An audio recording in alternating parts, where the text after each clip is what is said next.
and put it inside of the square root over here. We can't combine those in any way. So what I see students do incorrectly on a lot of times on these problems is they want to square both sides and just cancel all the square roots out. But if you square both sides, here is what you are doing. On the left-hand side, you are squaring a square root, and the square root cancels out. On the right-hand side, that's not going to happen because when you square this side, you are doing 5 minus the square root of 3 minus x times 5 minus the square root of 3 minus x.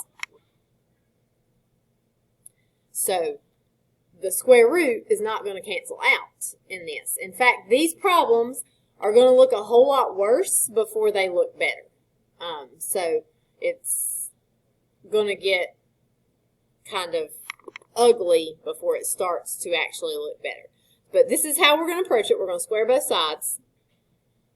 But on that right-hand side, what I've got to do now is I've got to distribute. So 5 times 5 will be 25. Crazy. And then I will do 5 times the square root of 3 minus x. I cannot multiply those together inside because one's on the outside and one's on the inside. I can multiply them together, but I can't like combine them inside of a square root. So what you're doing, essentially this has got a 1 right here. So you are multiplying the 5 times the negative 1, which gives you a negative 5. And then you're multiplying that by the square root of 3 minus x.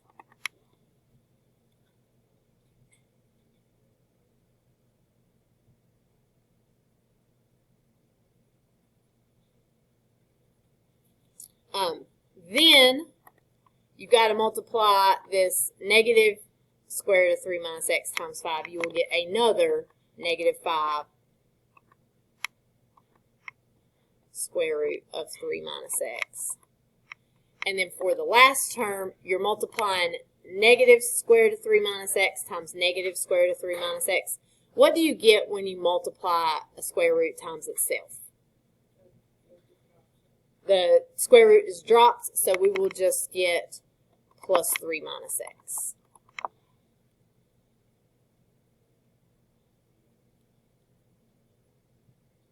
Okay.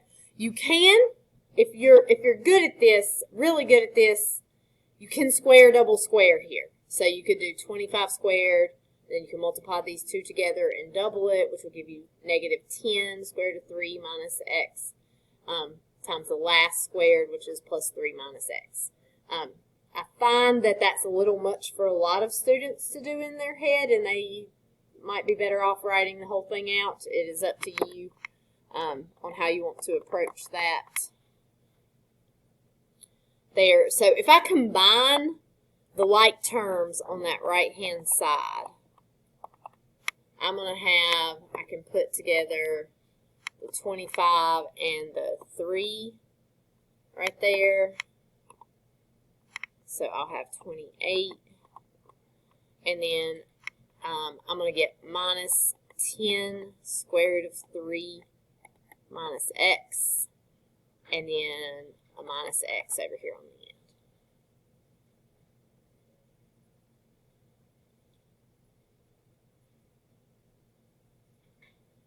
It really doesn't even hardly look any better than it did to start with, but it is better because we've only got one square root now. So we've made some progress because we only have a single square root in the problem.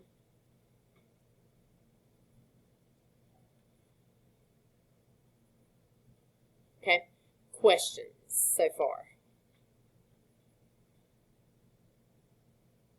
All right, so now what we want to do this time is we want to try to get that square root by itself so we can square both sides again. But we want it to be by itself so we don't have to do any of this crazy stuff again, right? So that it just squares and goes away.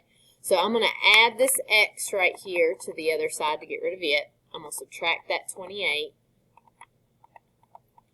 So that's going to give me 2x minus 18 equals negative 10 square root of 3 minus x.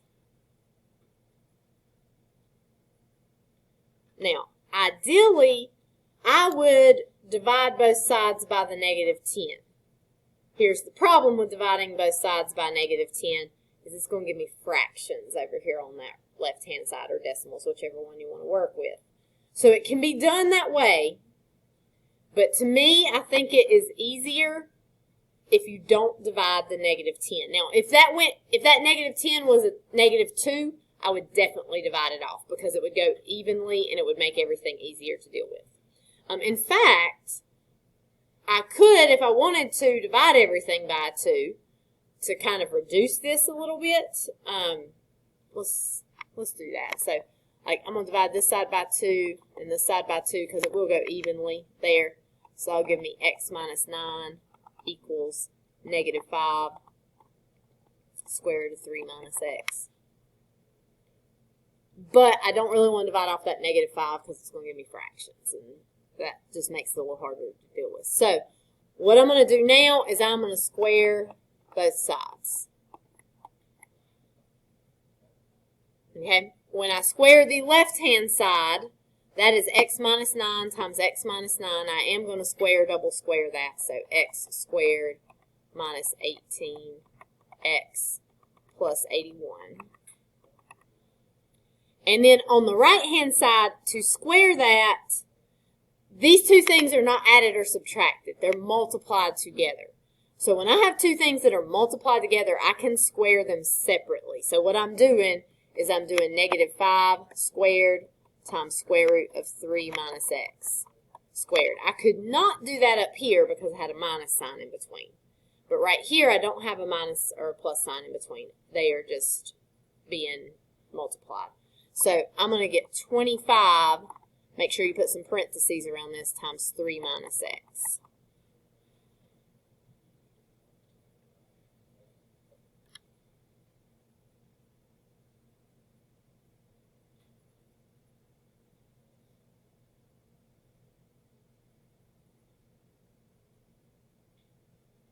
Okay, everybody with me here?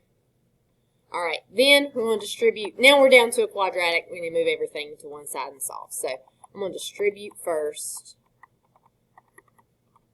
So I will get 75 minus 25x.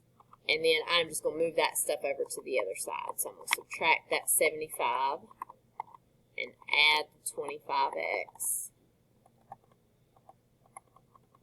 And I'm going to get x squared plus 7x plus 6 equals 0. And thankfully that will factor. X plus 6, x plus 1. So that's going to give me x equals negative 6, x equals negative 1.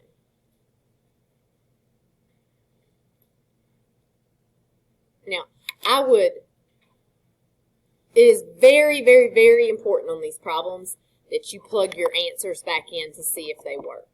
On most problems, that's always an option to do, but it's not really that important because if you did everything correctly, it's going to work. On these, it is very important because you could have extraneous solutions. And actually, especially on these more complicated problems, you usually do have an extraneous solution. So, I've got negative 6 and negative 1. So if I go up here, the square root of negative 1 plus 10. I'm using the calculator. I could do this in my head pretty easily as well. So I get 3 if I plug in on the left-hand side. And if I do 5 minus the square root of 3 minus negative 1. Here, I will get 3 on that side as well, so negative 1 works. I'm going to go back and do that same thing with our negative 6. So if I do the square root of negative 6 plus 10, I will get 2.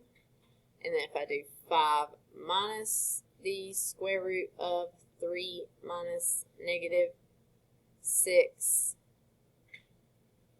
here, I also get 2. So these actually do both work, but it is very, very common for them to not work. So you want to make sure that you plug both of them back in to check.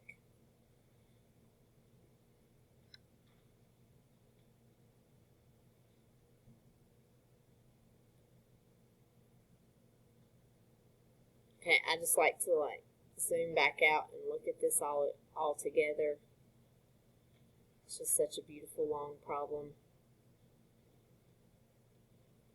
I love these. Okay, questions? All right, let's do a few more.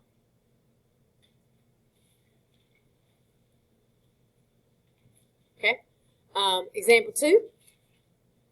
Much like the last problem, we're going to have to square both sides, but I don't know why that has 2 equal signs. That should only have 1. When we square both sides, we will get, over here on the right-hand side, this is the square root of a plus 21 minus 1 times the square root of a plus 21 minus 1.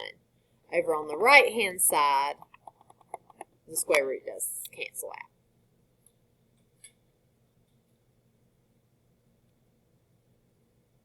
So when we multiply together on the left-hand side, we will get square root of a plus 21 times square root of a plus 21 is just going to be just a plus 21.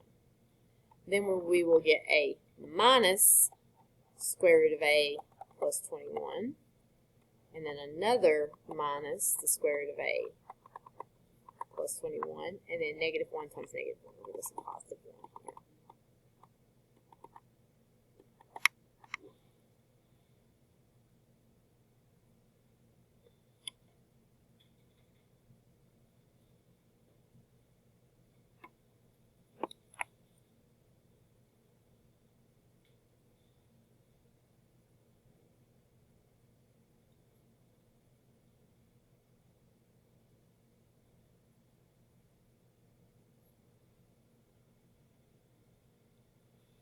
Okay, then we can combine our like terms over here.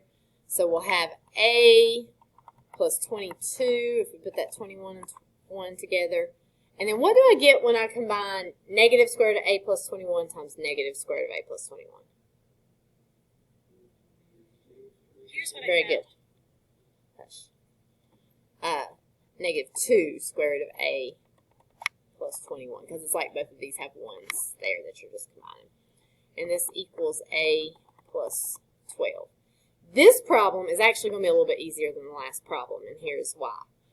I've got this a that I'm going to subtract from both sides, and it ends up canceling on both sides. So since it cancels on both sides, it's going to make the next part of this problem a little bit easier because I'm not going to have the a that I've got to deal with there. Over here, I'm going to subtract that 22.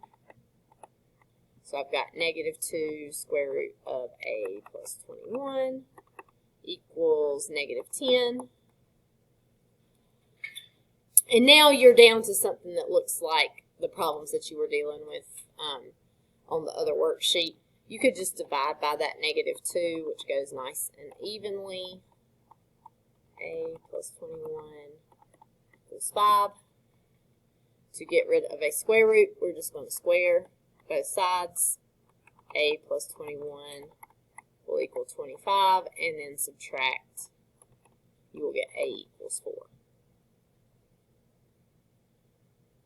Now, most of the time, if you only get one answer, it does actually work, but not always, so you do still want to plug this back in to check. So if you do square root of 4 plus 21 minus 1, that's going to be square root of 25 minus 1. 5 minus 1 is 4. Over here on the other side, you got square root of 4 plus 12, which is square root of 16, which also equals 4. So that does work.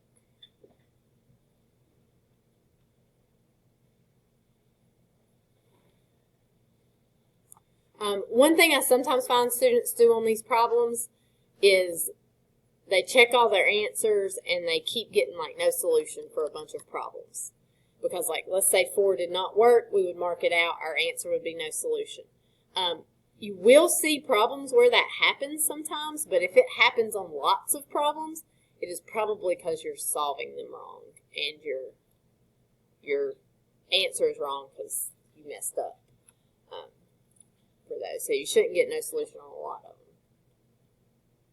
Here's just another one. Let's try this one.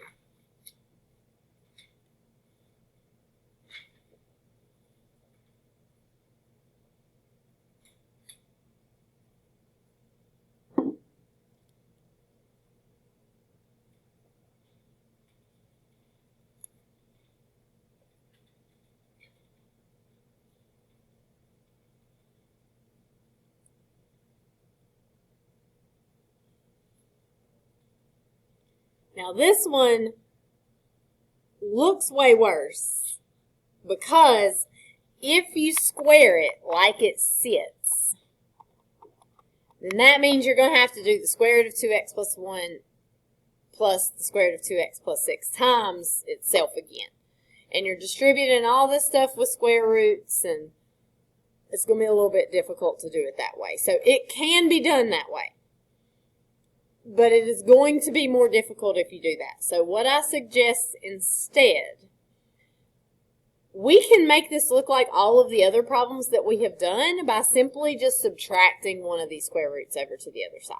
So like if I take this and subtract square root of 2x plus 6,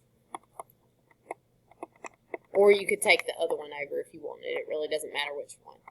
2x plus 1 will, square root of 2x plus 1 will equal 5 minus the square root of 2x plus 6. Now it basically looks like the other problems that we have. So if you see one where you've got two square roots on one side, try taking one of those over to the other side, and it makes the problem not easy, but easier to deal with. And now you can square both sides. So you will get 2x plus 1 on that left-hand side, and on this right-hand side we'll have 5 minus the square root of 2x plus 6 times 5 minus the square root of 2x plus 6. And if I'm boring you with all this show and work, you can skip through that if you want. Just be careful. 5 times 5 is 25.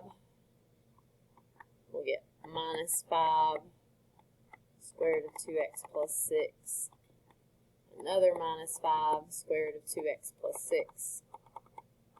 And the square root of 2x plus 6 times the square root of 2x plus 6 is just going to be 2x plus 6.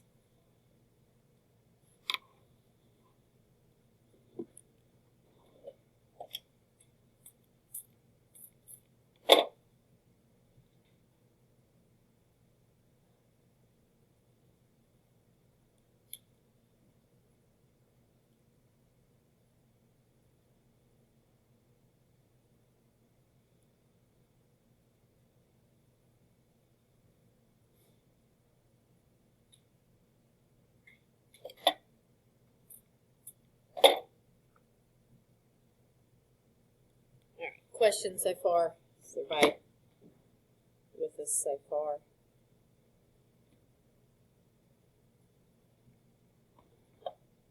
All right, so we're going to combine like terms. We got 31 minus 10 square root of 2x plus 6 plus 2x. And then we are going to move everything except for the square root over to the other side. So we'll subtract this 2x. A lot like the last problem, the x's cancel on both sides. So that's going to make this problem a little bit easier than the very first one we did. We got negative 30 equals negative 10 square root of 2x plus 6. And here, like on the first problem we did, I didn't divide by that number, but here it will go evenly. So divide by that negative 10. So you just get 3 equals the square root of 2x plus 6. And then we're going to square both sides. So 9 equals 2x plus 6. Subtract your 6. 3 equals 2x. Divide by 2. So we get 3/2 for our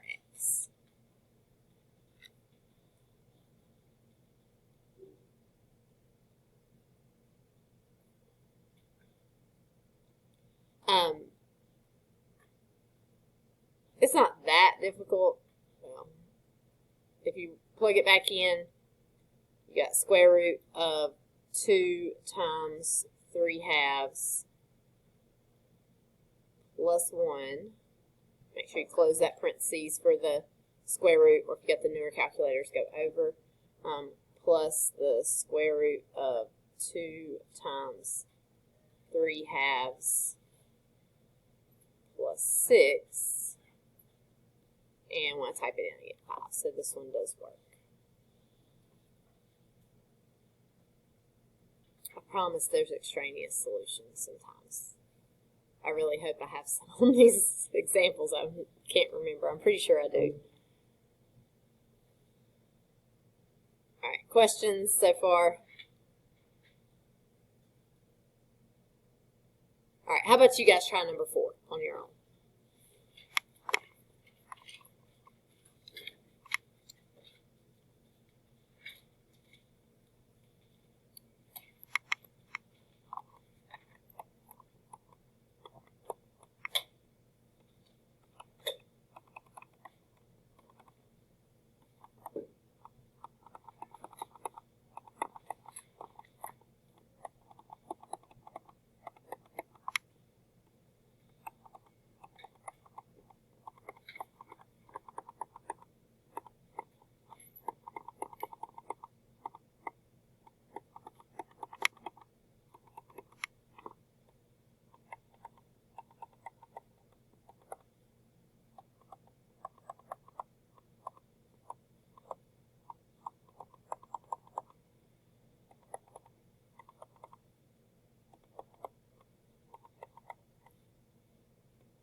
Why it is so important to check your answers.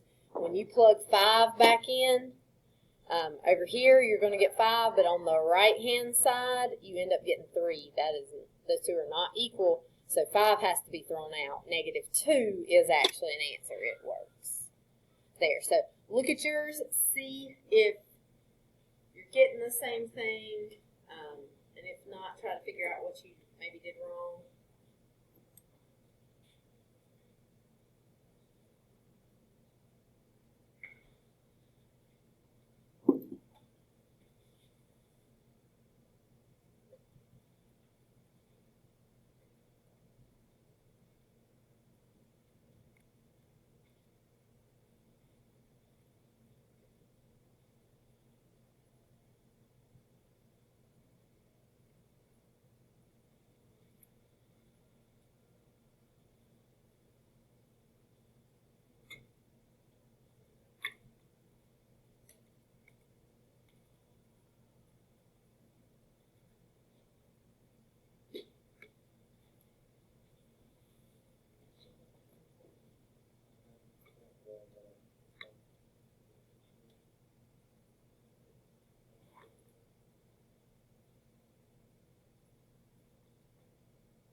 Questions?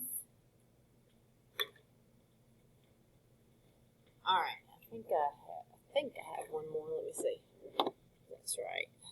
Yes, one more that we're going to do.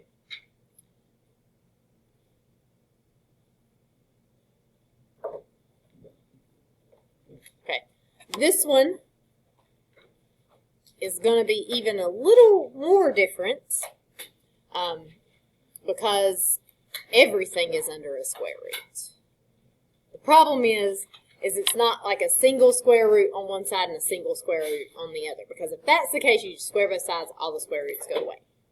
That does not happen with this problem because you got that minus sign in between your square roots. So if you square both sides, you're squaring k plus square root of k plus 9 minus square root of k times square root of k plus 9 minus square root of k. You're multiplying those two together. For a problem like this, if I square it as it sits right now, which I wouldn't write this down because I would not suggest this. It can be done this way, but if you do it this way right here, notice how you are squaring the side right here with both of those being square roots and they both have variables in them, which is going to be possible but not desirable, right? So just like we did with the other problem where we had square roots on two square roots on one side, I could take this square root of k and move it over to the other side. So I've got square root of k plus 9 equals the square root of 3 plus the square root of k. And I still have two square roots on that right-hand side, but they're at least a little bit more simple, which is going to make it a little bit easier to do the problem. So I would suggest doing it this way. So now we're going to square both sides. We will get k plus 9 equals, and I'm going to write this out, square root of 3 plus square root of k times square root of 3 plus square root of k. And when you multiply this together, square root of 3 times square root of 3 is just 3. Then I will do square root of 3 times square root of k. What do I get when I multiply square root of 3 times square root of k?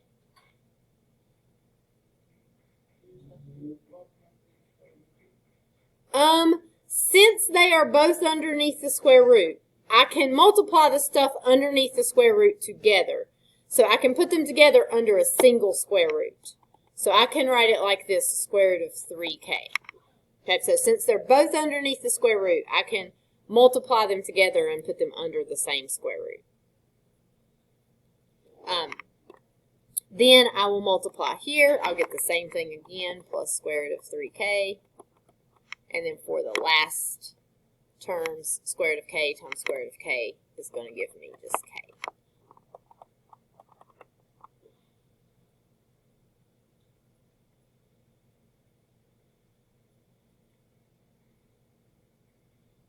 Okay, everybody good there? Then we can combine like terms.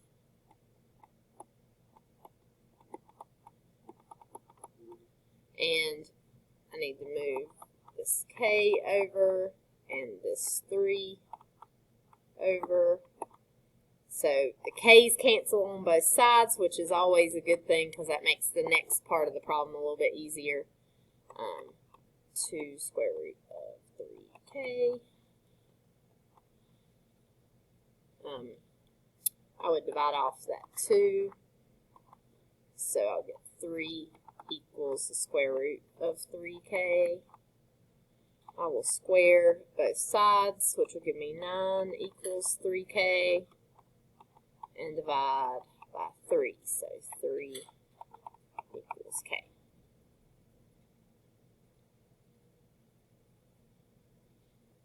And we do always want to plug this back in to check that it does in fact work.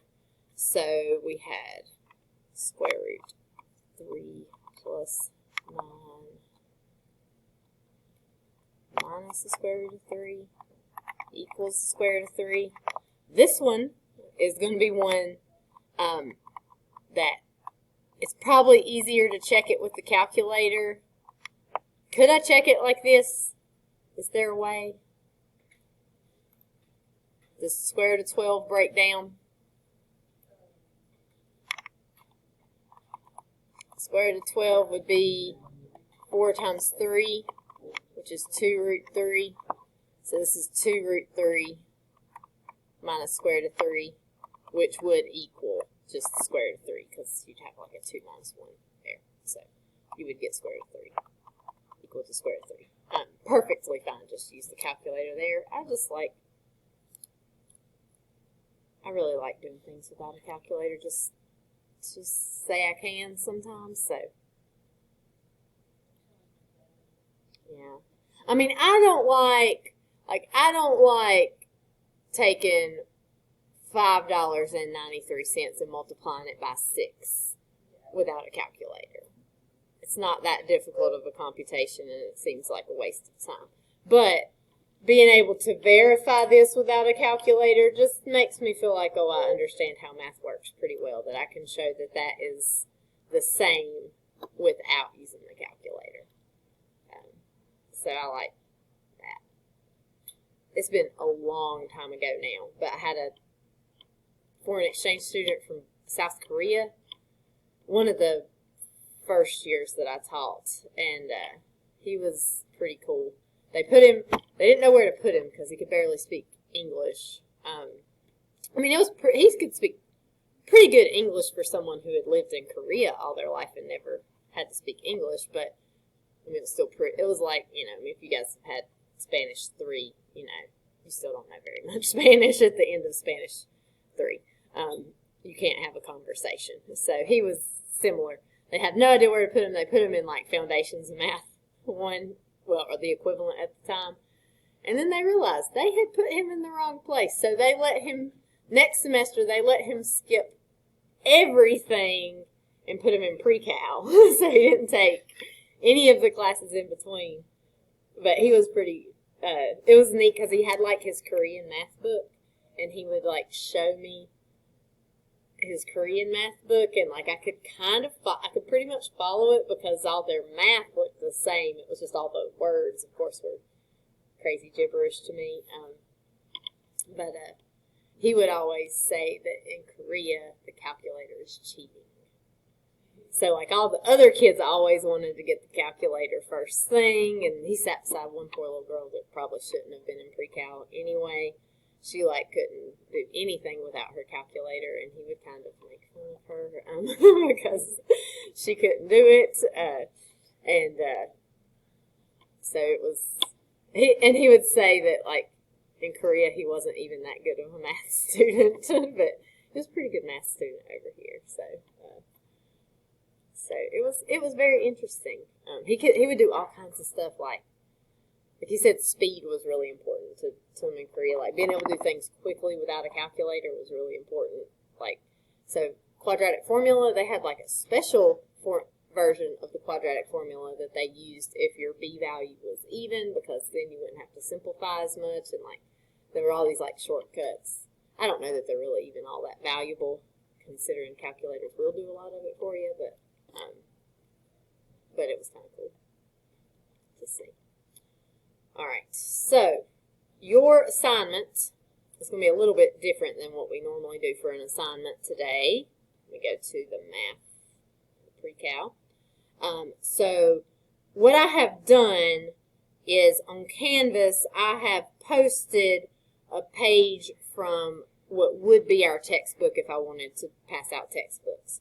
But I do not use our textbooks much anymore. They're not in great shape, and I don't love them. They don't have a lot of good problems. So I have just posted a picture of your textbook. So actually, take it back. This one is not even our textbook. This is from a different book. So you guys are going to do number 75 through number 82 here. And I have posted the answers as well so that you guys can see what those answers are. But 75 through 82 on this page. You can just pull up your computer and look at these. I didn't print them out for you here. You'll just do your work on notebook.